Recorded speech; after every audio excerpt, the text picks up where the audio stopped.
Hey, it's Aaliyah with Daley Conversations, and we have another guest with us. And honestly, if I had that little thing where I could go woo woo, yeah, like I would have that.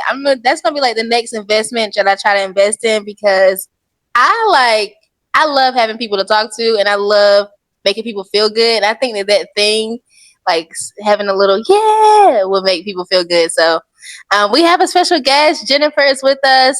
And we love to get to know our special guest. And so I'm going to have Jennifer tell us something interesting about herself, who she is, and what you do. All right. Well, good evening. Thank you so much for having me. My name is Jennifer Palmer, and I am the founder and CEO of Mobile Classroom Solutions Incorporated. I also run a nonprofit, Ivy House Foundation. And I recently am part of a founding team of the Polk Microschool Collective. I love going to the beach, traveling to new places, dining, and I love unpacking challenging situations, especially when it comes to students that are termed or labeled as challenging. Children that might have behavioral issues or great academic challenges. I have been doing this work for over 20 years. Back where I was raised and born in Chicago starts my interactions with special needs and mental disabilities. I have worked across several different settings in school and residential. Worked with several different age groups from preschool all the way up to the elderly.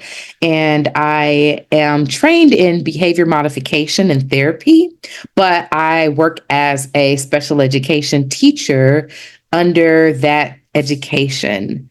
I founded Mobile Classroom Solutions because I felt that people with special needs needed to have an option for high quality education outside of a traditional classroom setting.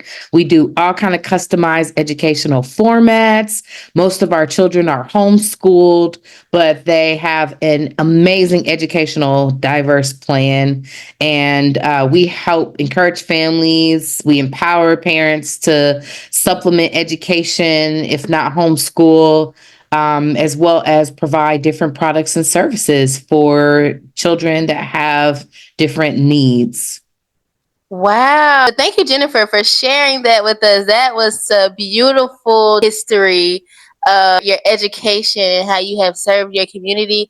And so I would really love for you to talk about why did you decide to work with students who are in special education? I started this work before I became an adult. I had an aunt who was diagnosed with schizophrenia at a young age. I would write letters to her and just kind of communicate and interact. I always believed in the good of people. And I believe that when people act out or when they have issues, challenges, that they're not really doing it because they have ill will, right?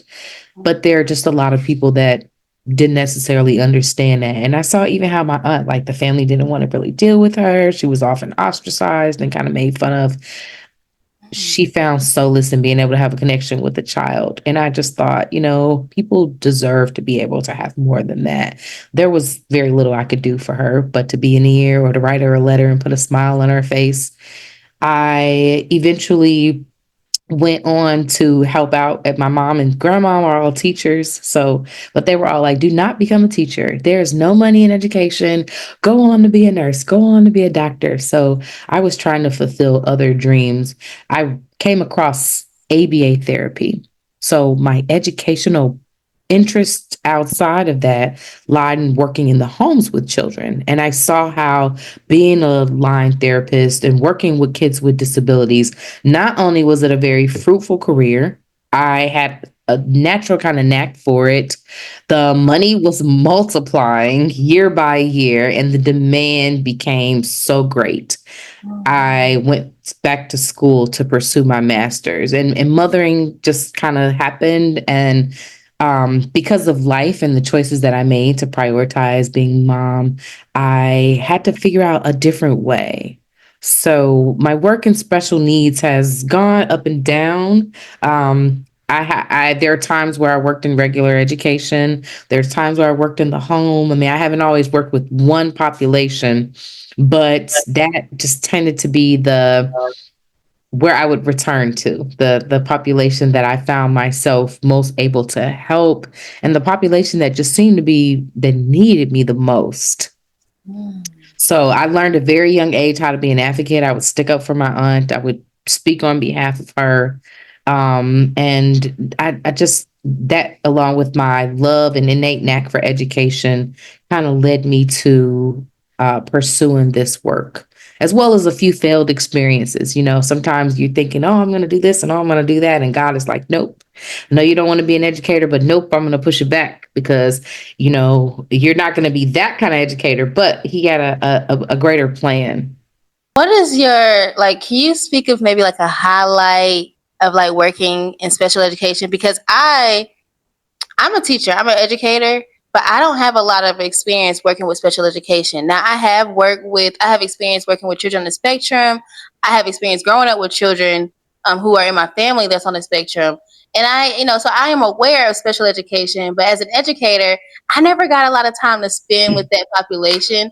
And now that I'm subbing, I actually choose to work in EC classes, special education classes, because I enjoy it.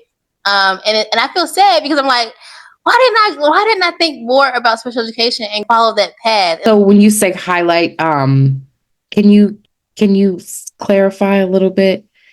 So highlight would be like what aspect like brings you the most joy? Um,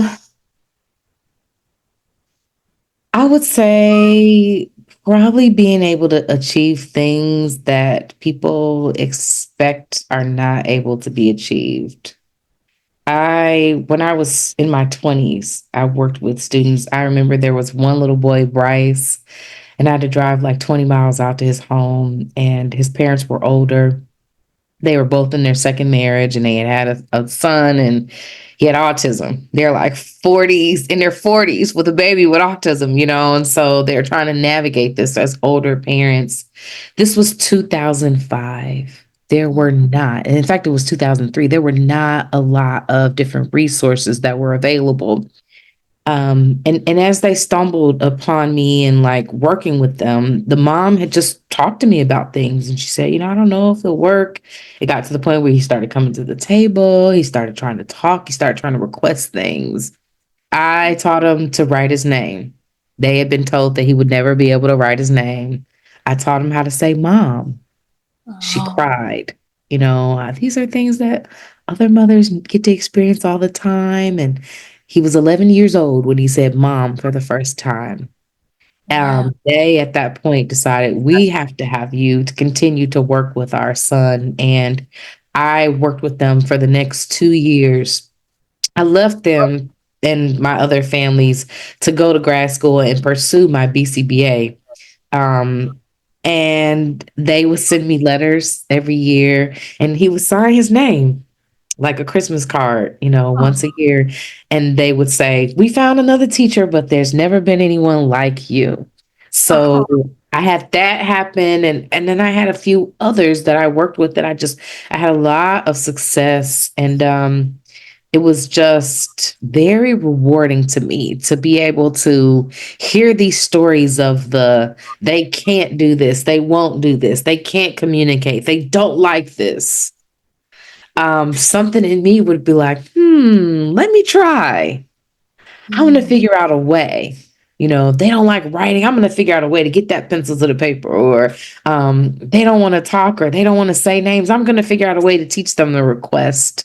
So it's very, very, very, I don't know, rewarding to me to be able to do things that people tend to expect not to be done. I like the challenging situations. I like working with students that people would find otherwise um, challenging or stressful. It's always been my thing. so in your work that you do, what have you found to be like the most meaningful way or the best way to engage children who are maybe on the spectrum or even just have different disabilities? Because when we say like special education, it can be a range of things. I guess maybe you can speak on towards like maybe the population that you work with the most, if it's just children on the spectrum. What have you seen has helped them to engage in learning? Like what type of environment or what type of activities has helped to engage children who are on the spectrum in learning? Okay, I would say probably 80% of my students that are neurodiverse would be on the spectrum. So my understanding of the spectrum is pretty complex. Like I have a vast knowledge. I've worked with autism spectrum disorders since 2005, helped to write grants. I mean, at this point, I probably work with over 1,000 kids with autism, again, in different settings and such. Some of the most helpful things that I have found. Number one, respecting their sensory integration issues. And that is probably one of the biggest things that they tend to know right away. If you examine their five senses and what they can input and what they're struggling to input, that's one of the most important things. Two, I don't talk about my students in front of them as if they're not there. Even if they don't have a lot of speech, I will still refer them and engage them. They might not be able to say or respond, but they end up looking at me. They know that I'm talking about them. So I make sure that they feel that because I think that it creates this foundation of respect when you understand their sensory issues, when you include them in things and not limit them. The other thing is sometimes just getting on their level. Like if they want to sing, I sing. They want to stem and rock back and forth. Hey, I might stem and rock back and forth too. We're gonna do this together. Whatever it is, we're gonna do it together. Sometimes you're gonna do my thing, and sometimes I'm gonna do your thing. And they seem to get that. Like it's funny how when I start stimming with a kid, like they'll be like start stimming even harder. Like, hey, I have one in particular that he likes to stand and rock back and forth. That's why I'm rocking back and forth because I think about that with him.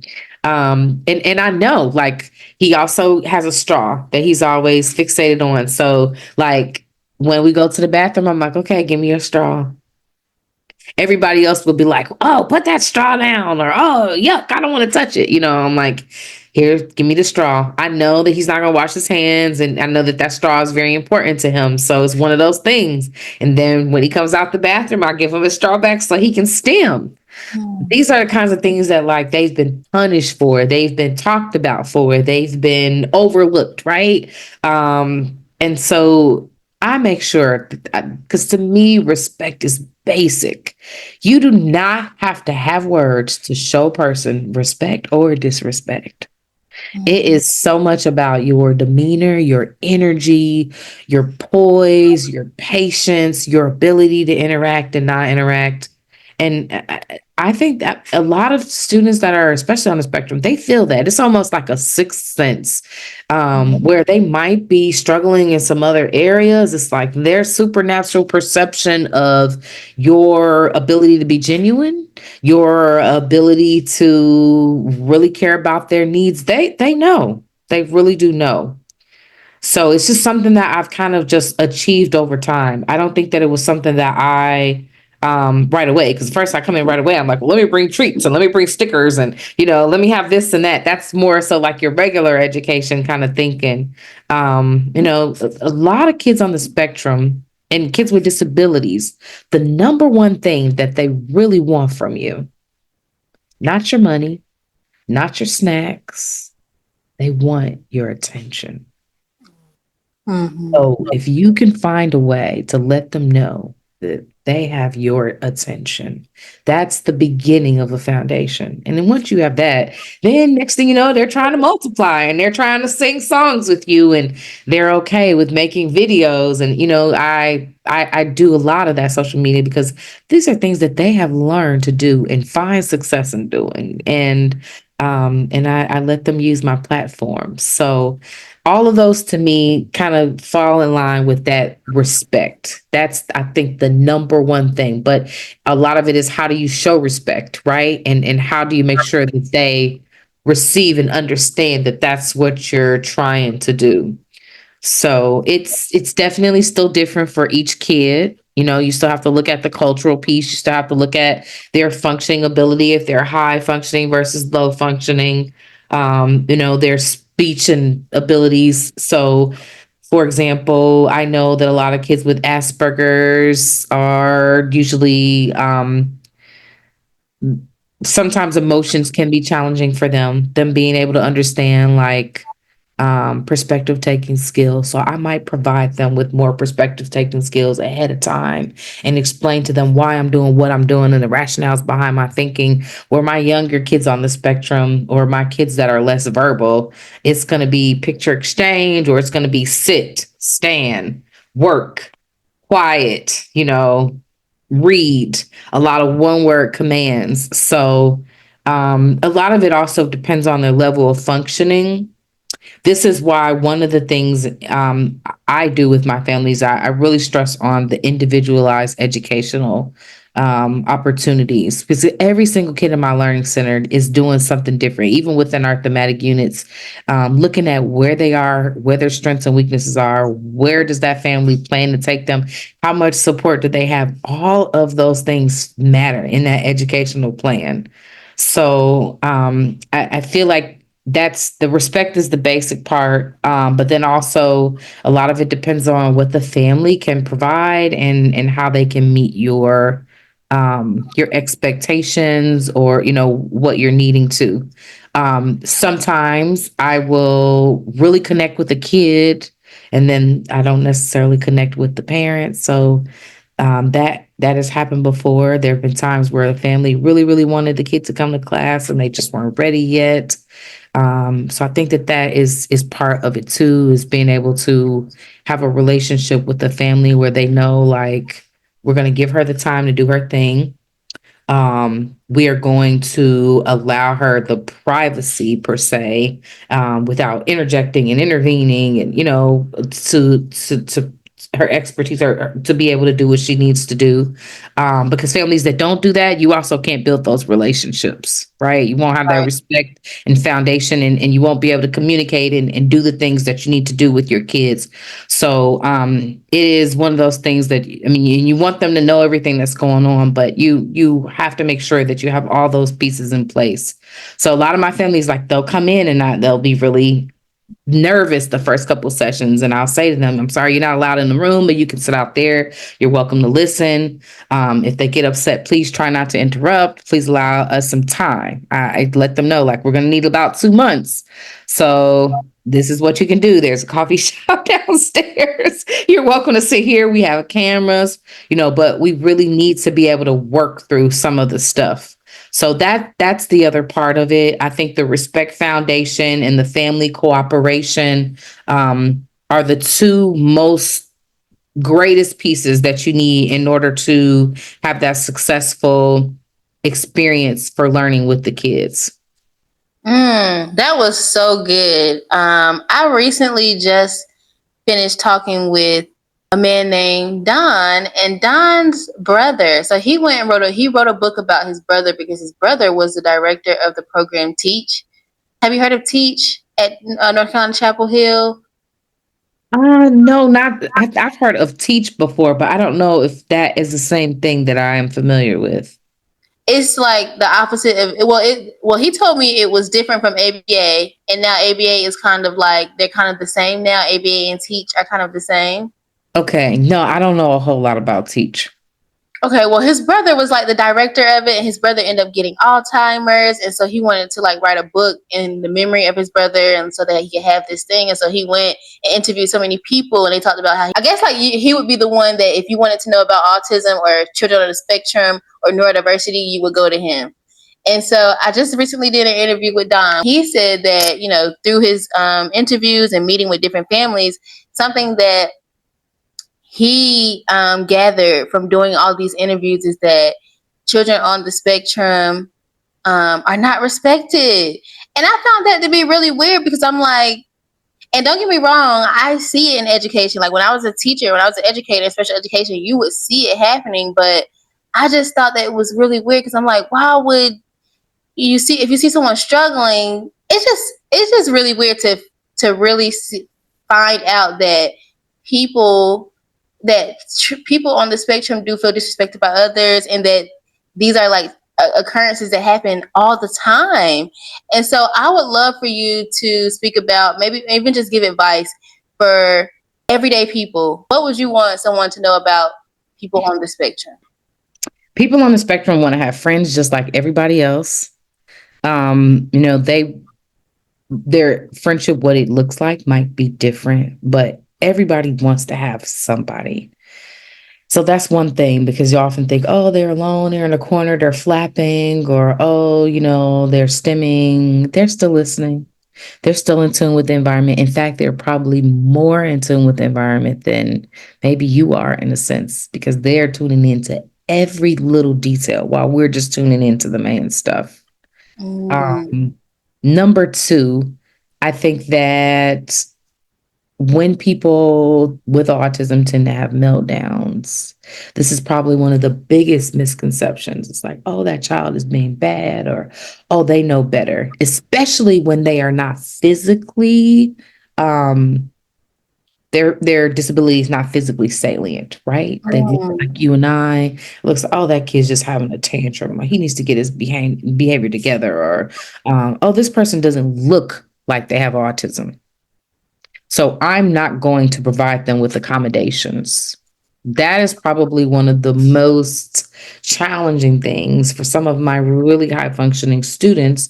Um, People, you know, you don't look a certain way, or you don't, you're gifted, so you can't have autism. And it's like, that's kind of disrespectful too. Like, do you really know what autism is? Like, you have to understand it's sensory, it's repetitive behaviors, it's characterized by gross inattention to detail that we would find to be minuscule, but others might find it to be amazing. And so many people with autism have some amazing gifts and talents, and those are often overlooked. The last thing I would say is just that people will talk about them like they aren't there. I've seen it in classrooms where kids, oh, I can't believe he is doing that today, or you know, if you think he's going to do that, da da da da. Instead of you just addressing the student, you know, just because they're not looking at you, you still want to um, call their attention and let them know. I once read this article that said people with autism listen with their ears. And when you force them to make eye contact, it creates this overstimulation. Mm. And so it's things like that sometimes, this forced idea of, oh, but no, but you need to look at me, right? But do I need to? Like, if it's going to cause you to have a meltdown, you could just put your ear right here and I can tell you what I have to say. Sometimes it's trying to fit them into this form. And I think that's the other part. It's just really realizing, like, it's okay to be different. Mm. Um, in the Black and brown communities, families don't always want to hear that their child is different or that there's something going on. So I find people can be dismissive. A lot of times, the physical part, and so that's probably one of the biggest challenges, I would say. So talking over them, make sure you talk and include them in the conversation. Don't just override the fact that they don't look like they have a physical disability. If they mentioned or have enough gall to share with you that they're struggling with something, give them the benefit of the doubt, give them the respect of that. And just understand that sensory issues are a big thing with autism. So if you can control it, turn the music down, you know, smells, things that you can easily manipulate. Try, you know, to do those things, and you will find that it just makes your job a lot easier in the end. Because once you build that culture of respect, they're going to learn. You're not going to have to deal with behavior. It takes a little bit more work up front, and a big mindset and a big heart. So. Um, those are probably my best advices that I would give. And I think those would be things that you would want for anybody, right? Nobody wants to be talked over. I would be angry if someone was talking over me or and not including me on certain things or just assuming that I can't do certain things. Just being a human, treating them like a human being is really what a lot of it is about. And just going back to those basic fundamental kind characteristics that we learned very early in life. That's so good. I also would love for you to give advice to teachers. So recently, I finished my first garden program, and I would say one student that I know for sure, that was on the spectrum.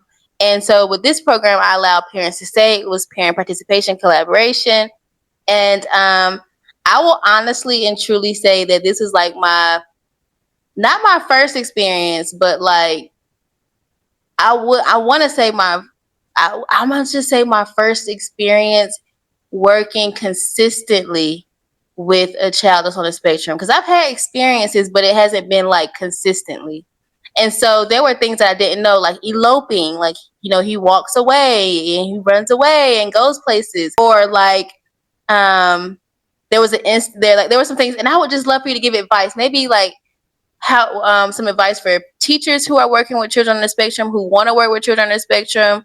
Like, what advice would you give? Just because I had the experience, and I want parents to feel comfortable enough, even though the parents were saying, I'm very patient, and they appreciated my program and how their child was able to make friends, and it was beautiful to see. But I would love to get to a space where I feel comfortable enough and the parent feels comfortable enough, like you said, just leaving the environment and kind of letting me, like, like, don't get me wrong, because I do love parent participation, and his mom was there and she helped out a lot with things that I just may have not been more aware of or just didn't know. But I would love to get to a space where I could relieve the parent from for 2 hours, and that parent feels comfortable and I feel comfortable in that situation. Because there were some times where I'm just like, I wouldn't know what to do if his mom wasn't here. There were times where I'm like, okay, well, we can't plant in this garden bed. We got to plant over here. And he was just so persistent and wanting to plant in the other garden bed. I'm like, no, we can't plant in that garden. That's not ours. We got to come. And so I had to tell him a couple of times, and his mom had to tell him a couple of times too. And these are things that, like you said, as an educator or as someone, if you didn't know that this child's on the spectrum, you would just say this is bad behavior. Yes. I think pictures are very important. I know it takes a lot of extra work on the front end, but pictures and social stories, and those are things that I provide to families.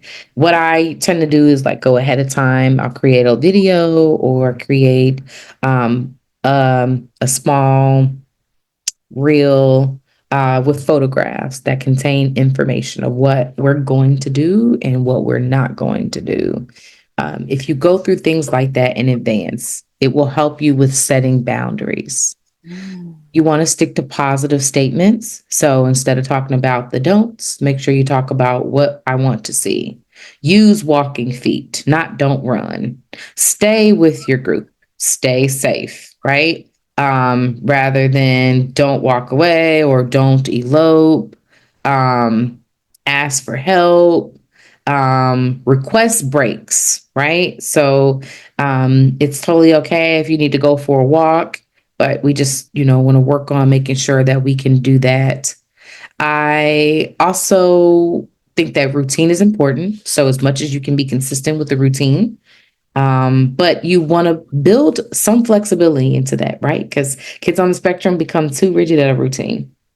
So if you do the same thing for day 1, 2, 3, and 4, you might have your routine in place for a little bit too long. You want to have it in place and have it rigid enough. And again, this a lot will depend on the learner. Like I have some kids that really need to do almost the same thing every day. But then I have some kids that, as long as we're doing the same subjects in the same order, we can change up, right? Then I have some kids that are like, all right, today we're going to do this, this, and this. As long as we have a schedule and they can see the visuals, I can put them in different orders. So you might, find for different learners ways to engage them like that. I almost always have a backup activity ready. So whether it be a coloring page, a manipulative, okay. Then I also often have sensory projects or sensory things on hand. So cool little toy, something they can grab, they can squeeze, they can fidget with. I won't even wait until they get upset. Hey, we're going to be proactive. Let me go ahead and give you this fidget for a few minutes while I'm talking, because I know that you can listen while I'm talking. All right, we're getting ready to use our hands. I need the fidget back. Let's go to work. And so being ahead of it, keeping your activity short, having things there to ease your transitions are probably some of the best things you can do. If you've got that visual, you got those cool sensory toys, and you've got something to help with your transitions, whether it be a timer, whether it be, some people use a timer. Some people will say, um, they'll put like a something hard before something really fun. So if it's hard, they tend to give a lot more effort, um, going into something fun versus doing something really fun. And now I have to stop something really fun to go into something hard. So we might start with the harder things and then kind of save the easiest stuff for the end when they're less attentive. Order matters, reinforcement matters. Set your environment up to make sure you have short activities and that you've got things on hand. Those are probably some of the tips. I mean, I know there's a lot, and that was a lot. I'm one of those people that's like, you're not gonna get bored. So I always come with a bag of tricks, a bag of snacks, a bag of treats. I always have fidgets and cool stuff. And when I leave, that stuff goes with me. So that child knows, like, oh man, if I want to access XYZ, la la la la la, I have to do it with Miss P. I might even be bold enough to say, Mom and Dad, please do not buy Oreos for the rest of the year because I have Oreos for little Johnny and I want him to earn them in school. We're working on division and this is really hard. So I need a little something to motivate him. Can you please work with me? He can have Chips Ahoy and everything else, but I need the Oreos. I need sole control over the Oreos in Johnny's life, right? And so those kinds of things too can help make the day a little bit sweeter. Wow, that was great information. I was just thinking, like, wow, I think, and it's so great that you said, and something that I can kind of pull away is just like visuals. And honestly and truly, I think that a lot of these things that we're talking about should just be in education in general, like general education. All kids could, benefit from not being forced to sit there, stare at the teachers in the eyes, look at me while I'm teaching, like these are things like that's control. Like when you really start to think about it, it just seems like, you were trying to, especially in regular education, you were trying to control the behavior and manage children instead of letting them be and learn at their own pace. And I think that every child deserves that. And if we can just, interwove or intertwine these philosophies and these different teaching strategies that they have for children on the spectrum into just everyday education, I think there would be education would be a little bit brighter, on the brighter side. We need that. We really do. And so you said that you work with homeschooling families. I'm a homeschooling mom, and I would love for you just to give some advice to homeschooling parents. How can they create a learning environment for their children at home on these children that may be on the spectrum? Well, what I tell families that are working from home, it's important. Environment is probably one of the most important things. As I talk about respect and all that, that relates to the culture of the environment. When you're at home, you don't necessarily have to set those foundations. It's a little bit different. You've got to set boundaries. And what I mean by that is children know that their home is their place of reign, their place to feel free. And it's not that we want to take that away from them, but having a schedule and having a particular area that helps to sort of set the tone so that they can get themselves into a groove to be able to learn. What does that look like? Maybe having a table in a special little area that says, this is the homeschooling area or this is the library. It doesn't have to look like a school. but it would be your special fun area where learning takes place. And whatever it looks like to that kid, that's what it should look like, a place that is comfortable and suitable to them, where when they go into that area of the home, they are conditioned to work. Okay. That would be number one. The other thing is it's going to require some patience because being a person on the spectrum typically means that you are used to a routine and you have your set limits and boundaries. And so now a person's coming in and saying, oh, your boundary after 10 or 11 years or 6 or 7 years that you've had is now different. Because I'm going to tell you that now I am wanting you to learn certain things. And maybe I've got to bring a tutor in, or maybe a therapist, or maybe these are kids that have already been receiving therapy and such. Because sometimes that happens too. I've had both. Like I'm right now working with a 14-year-old that hasn't had a lot of therapy, but then I also have like an 8-year-old that's like been in every kind of therapy. And so, and art lessons and horse therapy and swimming lessons. So some of it does depend on the families, but I think that also I would say to families outside of setting up that little environment and niche is really allowing themselves to redefine learning in a different way. This is one thing that I talk to my families about a lot. What does progress look like for some?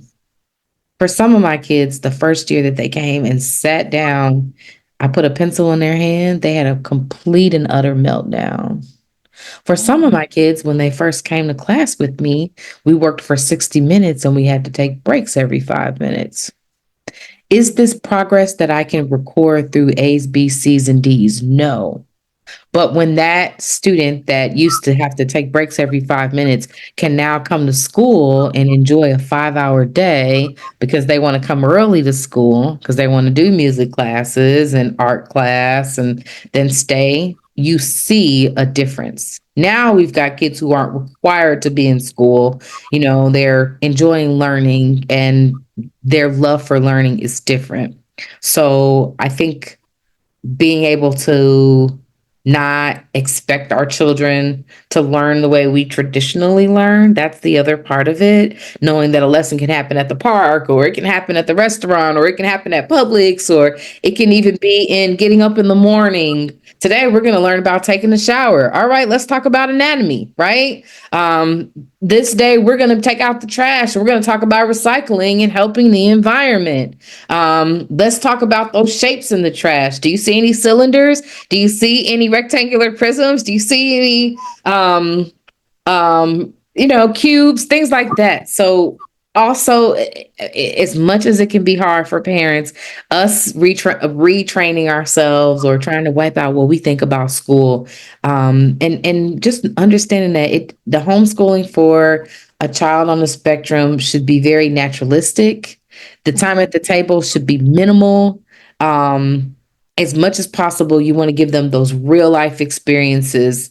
And so it's okay, parents, because often they're like, oh, I need to have them at the table doing this and doing that. And it's like, no, no, no. I mean, you can for a little bit, but there are lessons going on all around. If you're interacting with your child throughout the day, you're providing redirection, you're teaching them things, you're demonstrating cooking, you're showing them how to take care of themselves. All of those things can technically be a lesson. Just depends on the mindset of the parents. So those two things I think are the most important. Having that connection to life, understanding how many things in the home are real life lessons, and then having that set area for your academics that can hopefully evoke that certain type of study behavior that you would want to see. That's so beautiful because I try to tell that to parents as well. Like, when you decide to homeschool, it does not have to look like public education. I know we've all been through public education, but when you decide that you want to homeschool, it's the freedom of education, right? You don't have any boundaries. You really don't. Like, you can go as far as you would like to. You can be as slight as you would like to. Like you said, you don't have to spend a lot of time at the table or whatever learning space that you have in your home. You really got to know your child. Like today, something easy, just to show parents like this is how easy it is. Um, my daughter is like into space, and you got to know, like you said, you got to know your child. You got to know what your child is interested in. She's into space. So today we sat down and we made a bracelet. We made a space bracelet. I made this bracelet, but she made. So we sat down and we made a little space bracelet. Started with the sun and got bees and what Mercury. What does Mercury look like? What does this look like? And why is Mercury this color? Or why is Earth this? And it was just so many. It was so much conversation and so much learning going on just from doing that. And it was very hands on. I didn't have to print out anything. I didn't have to force her to learn about the planets. And she's 5, and this is something that she wouldn't have been able to get in public education. It's like those little things that I will always advocate for homeschooling, because you can't get those experiences with your child when your child is in public education. So because you are an educational leader, you have a background in therapy as well, special education, what do you want parents to understand about education? Well, I think the most important thing is just understanding that education is not a one size fits all formula. It goes both ways for kids, but also sometimes parents feel like I failed my child because I can't get them through this system. Parents, you're doing okay. Our system is fit and built. It was created in 1700s, 1800s. Things are outdated. The children are growing. Technology is changing. And we have not changed the technology of education. We have added some technology to education, but we have not changed the technology of education. We have changed cooking processes. We have changed how we wash our bodies. We have changed how we build homes and how we build cars. We have changed how we care for ourselves. We have changed how we think about parenting, right? But we have not changed the process of education. It Mm. is not the fault of any one person if your child does not fit into that formula. We are at an impasse. It is time for some change. Education is being revolutionized. There are options, options, options. No longer do you have to sit and suffer. No longer do you have to accept your child just getting the bare minimum. We, as micro school leaders, are able to show that in a shorter amount of time, with a lot less resources, we can help children get a lot further. And it is evidenced in the happiness and the joy of the children, the relief and the hope that a lot of families feel, and the communities that are authentically being empowered and built as a result of the happiness and joy that is being brought back to children. Unfortunately, for too long, our school days revolve around the working day, and families have to have mom and dad both working. And so, because of that, because moms aren't able to stay home, children are being put through a great amount of stress. And again, I find a lot of parents that are like, oh God, I feel horrible that my child has to go to a smaller school or a different alternative, especially in the beginning. That attitude changes too, often with time. So I just encourage parents to stay open minded, continue to communicate, and continue to learn about new things. And if they find that their child is struggling, stuck, if they're feeling the least bit of um, devastation, unknowing, fear, doubt, any of those negative feelings, those are not the kind of feelings you should be feeling with respect to education. And education should be a fun process.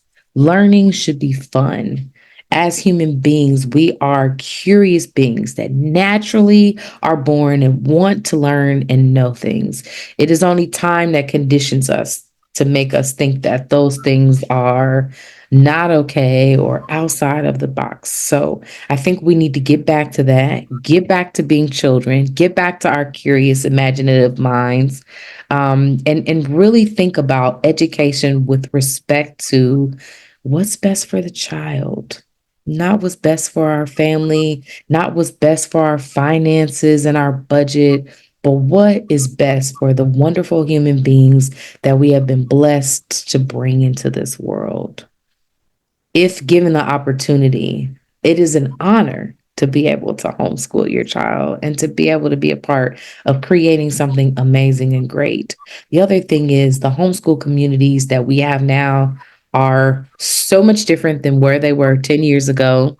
And so you don't have to do this alone. If you're stuck and you're feeling like, man, I'm not really sure if I can do this, don't give up. Hold on hope. Talk to us. We can get you connected with someone. There are a lot of amazing success stories. Um, I just cannot stress it enough. Like it does take a little work overhand, but I don't know anyone that has homeschooled their child that said that it was a bad experience. More than not, families eventually feel relieved and feel hope. And through that, they're able to build back their autonomy. You'd be amazed at how you're still able to maintain employment and still do things that you want to do while you're raising your children. So, where there's a will, there's a way. But we're definitely here to support, to provide resources, to answer questions. And I know in Florida, we have quite a few different financial options and programs in place to try to help families that are worried about the cost. My last piece of advice would be start small. If nothing else, start small. You can start by supplementing your child's education. If you can and you're not as comfortable pulling them out of public school, okay, cool. But spend some time working with them.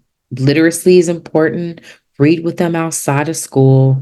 Make sure that on the weekends you're doing something to interact with them, okay? Because it's not just about reading. We want families to be building a culture of love and support, so spending time together on the weekends, go skating, go bowling, go to the movies, have dinner together as a family.